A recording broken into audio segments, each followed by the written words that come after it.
Hey everyone, welcome to my channel, it's me Gamerturk, and this week marked the beginning of the second squad jam in Sword Art Online Alternative Gale Online, episode 8, titled Booby Trap. To save Pitohui and M, LLENN, with the help of Fukaziroh, needs to defeat Pitohui, and this episode is not that part. This is one of those episodes that gets me excited for what is about to come rather than getting me excited at what is actually happening on screen, but still, we got quite a lot of neat details to dive into. Some of them are actually due to lacking exposition on the anime side, and some more cameos both from Alternative as well as the main series. This is actually gonna be a pretty long video considering the stuff I have to explain, mainly the important location info that the anime just glosses over a lot so you can keep track of instances. So I'll try to keep it short in terms of opinions here. Of course, the episode starts out just where the previous episode left off, and immediately we get to see a couple of things. First off, in the first squad jam, Team LM never made it close to any of the map boundaries, but here they are in plain sight.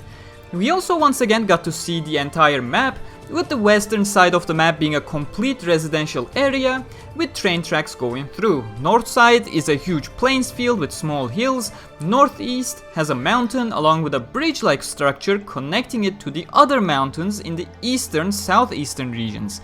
Right in the middle of the map we have a gigantic landmark, a baseball field according to Fuka and LLENN's assumptions, and some farming fields on the region to the south of the stadium. As for the stadium, probably not really relevant, but we actually do have a similar dome structure in Sword Art Online Fatal Bullet as well. Maybe it's a reference to this one right here, since it's gonna be an important venue in future episodes, but who knows. Also, right next to the bridge on the east side, LLENN mentions a strange building, assuming it is a school. Novels has a slightly longer sentence to describe this, mentioning there is some greenery and water that we can't really see on this map here. Both are details to actually throw you off and make you think about it.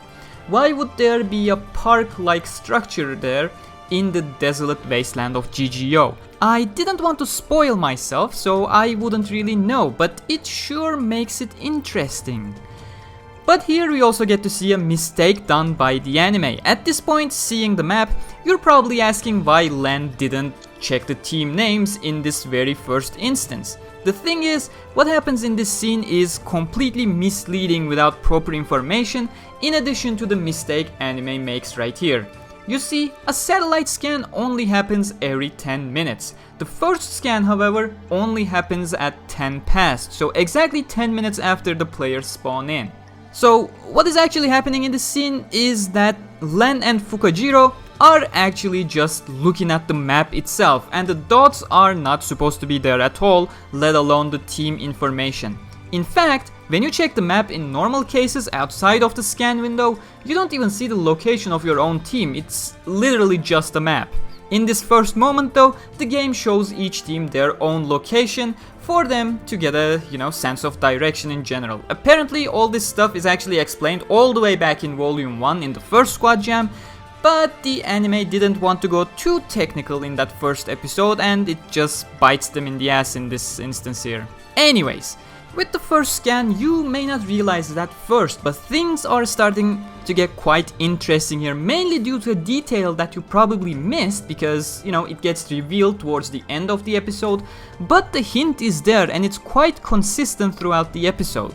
But first off, this scene also plays out a little differently than in the novels. In the anime, LLENN just assumes Team PM4 are the farthest one away, instantly finding them, so we get no knowledge of the other team locations either. In the novels, however, LLENN hits every single dot that shows up in search of Team PM4. She finds the location of SHINC, MMTM, and some other teams that I'm gonna talk about in a bit. But of course, they find out that Pitohui is on the complete opposite side of the field in the southeastern corner on top of a mountain. Then we get a glimpse of SHINC, who we know to be on the southwestern corner of the map thanks to the light novels. Then we cut to MMTM, the hovercraft people from the first squad jam who have spawned on the northeastern mountain. Here we get the only information the anime provides us regarding spawn locations, which is said by David, leader of MMTM, as he says, favorites have been intentionally spaced out. Of course, without knowing their locations, this information is useless, but there you go, you know now. And of course we get a small Fuka moment as she mimics an old person giving advice, and hearing such a deep voice come from the little loli is just hilarious. Anyways, we get our first action scene right after as Team LF come across another team in the residential area. There are a couple of things to mention here, so let's get it one by one. First thing is Fuka referring to herself and LLENN as the Grenade Fairy and the Ambush Fairy, an obvious reference to her time in Alfheim Online. At this instance, she triggers a trap, loses her legs, but barely any HP. The anime glossed over her strength stat in the last episode and now is just leaving you without an explanation here, but the thing is, as a converted character, Fuka's stats are pretty high. In fact, her vitality stat, which is the value that determines your HP, is her second highest stat, right after strength. Considering her HP is around the higher end of the spectrum, it's natural that she is not really harmed dangerously by the trap. It also has something to do with the fact that the team they are facing, the people who set the trap, are not really top tier players. In fact, they didn't even pass the preliminaries, but managed to get to the finals by sheer luck, since the final had blank spots after the preliminaries and some teams got there through a lottery system. This also explains how easily LLENN just eliminates them. These guys are the equivalent of your average matchmade CSGO team, with, barely any reaction time, barely any skill, barely any knowledge. And of course it only ends in a brutal massacre for them as LLENN destroys all but one, who is taken out by Fuka, losing half of his head in an amazing fashion. It's just brutal. After the cut we get a glimpse of Zemal, the machine gun idiots from the first episode, and as you can see from the environment around them, they indeed spawned somewhere in the northern hills. But from the looks of it, that's all we're gonna get from them in this episode, as we immediately cut back to MMTM on the snowy mountain as they have just defeated a team of 6. Fun fact here though, while the anime didn't even mention it, one of their enemies was essentially a YouTuber streaming the tournament from his point of view, and the light novels actually featured this gunfight from his perspective. And as a shameless plug, hey, I'm a YouTuber as well who happens to stream on weekends, so feel free to jump on board. Then we again have a quick cut to SHINC defeating an enemy around the southern railroad, with Boss taking one of the members with her sniper. And immediately we get yet another cut, this time to our cameo. We see a team using the no bullet line tactic M used in the first tournament. As I explained back then, it's not a common tactic, mainly because it is very hard to pull off, as the expendable dude here points out very clearly. And the team using this tactic is Team KKHC, aka Kitanokuni Hunters Club, or in English it's Northern Country Hunters Club.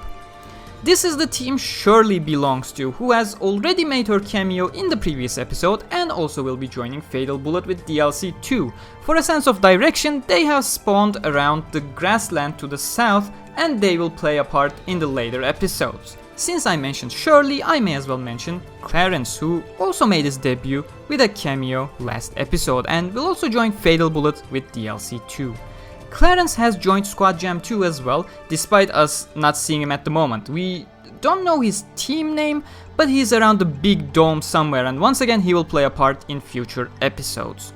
And last but not least, we cut back to Team PM4 again. M obviously asserts his leadership and uses the best tactic you can use in a battle royale game. Let the noobs take care of each other. Or maybe, just maybe, he has a certain plan or an idea as to what may or may not happen. Second half of the episode starts with Fuka's legs growing back, as was told earlier in the episode that limbs grow back after 2 minutes. But at this moment we get the second satellite scan, and as I hinted earlier, look at the southeast corner of the map. You can see the teams down there are actually starting to group up at this instance, which is effectively what leads to the reveal in the next scan. Again, great attention to detail and very subtle foreshadowing, especially if you don't know what to expect or if you weren't careful enough watching the clues. As LLENN and Fuka decide to take on the closest team, we get to the only instance that I have a problem with in the episode. I am a very open person to instances that are explained with luck or fates decided by minor nuances, as long as these are properly explained. I defended and explained all the instances in the previous episodes, but I still do have an issue with how easily Fuka deals with this team via her grenade mortars. Sure, the anime explained that she trained for this a lot, and sure, we can assume LLENN giving the exact coordinates accurately enough. I still can't get over the fact that the enemy team was idiotic enough to get hit by all the grenades that probably fly around for multiple seconds up in the air. And they don't really have an excuse here, unlike the people at the beginning of the episode who were just outplayed by a more skilled player due to their terrible reaction time. This team here, due to the first grenade, do know the sound of the grenade launcher. The issue here is, no matter how accurately LLENN describes their locations, it is very easy to run away from a projectile that you hear being launched, which has to fly a dozen seconds to actually impact. For these people to die, they either need to be standing still in all cases, or they need to be running in a straight line without changing directions at all, so Fuka can factor in the trajectory when shooting. Both are mistakes even a newbie wouldn't make. This is the only instance so far in the series that I actually have a problem with, while I can explain every other thing that happened so far in a very logical manner. This was just pushing that line a little too much, It's quite interesting, especially coming from a gun nut like Sixawa himself. But we cut to SHINC again as they have moved towards which looks like the southern region where KKHC took out a bunch of people at the farm, and apparently they moved away after that, so SHINC is effectively left alone there as boss gets frustrated at the situation and she tries to swear in a more ladylike fashion upon the warning of her team, which is just hilarious. Shitobe is just the best grill, don't you think so, Val? Anyways, MMTM decides to head west to where the action is happening right now, and Pito is extremely bored with the lack of action, but she is about to get her wish as we cut to the third scan where all the groups have already conspired against her due to their personal grudge, as was hinted at in the previous scans as well as the previous episode during the speech by MMTM leader David. Again, another neat detail that you may have missed is that while we see the dots here, keep in mind that the scan only tracks the leaders. These 7 teams have effectively left their leaders behind, so Team PM4 had no way of tracking their assault squad. You can even see this on this picture when they are moving in. Thank God 3Hertz paid enough attention to only depict 5 people per team here, suggesting they left their leaders behind. The anime honestly does an absolutely amazing job at working the material properly. It really gives you the feeling that they know the entire story when they're animating, hence why they can properly sprinkle hints everywhere where needed. It's not something many studios do, and those studios tend to make more than a handful of mistakes throughout the series due to taking things step by step. I'm looking at you, A1, and the dual axe wielding guy in Sword Art Online Season 1 Episode 4. And of course we see the reactions of every team to the situation, as SHINC looks disappointed in them for teaming up to defeat others, MMTM being more devious and oriented at win, dreaming about how they would have just backstabbed them if they were invited, and KKHC deciding to remain hidden to see how things turn out, and oh boy, so am I, and so should you be. And of course, Pito's attitude here should give you an idea as to why. She is incredibly thrilled at the fact that so many people are coming to them without worrying one bit. And of course the Red Mountain highlighting Pito's craziness as well as the impending bloodshed that is about to come in the next episode. And if that foreshadowing wasn't enough, episode 9 title is 10-minute massacre. The 10-minute an obvious reference to the remaining time for the next satellite scan, of course. All in all, you can expect an incredibly crazy, exciting and action-packed episode next week, and get to see Team PM4 in action before the next scan hits the terminals. Though I should probably add that Gishimenas has said that we may actually get to see a double 10-minute massacre, one involving Team PM4 and one involving Team LF on the other side of the map. If that will be the case, we may just see a non-stop action episode next week that will keep you on the edge of your seat at all times. And as for a final detail, we got a very minor cameo from the main series as well. Apparently one of Dine's squad members that we see in the main series appears in the crowd somewhere. There you go, that's a cameo. But that's pretty much it for episode 8. Booby Trap. Again, sorry for the overall lack of opinions and the overly exposition heavy video, but that was something this episode forced down on me, glaring over so many things throughout. I hope you enjoyed this video regardless. If you did and watched all the way here, let me ask you a question.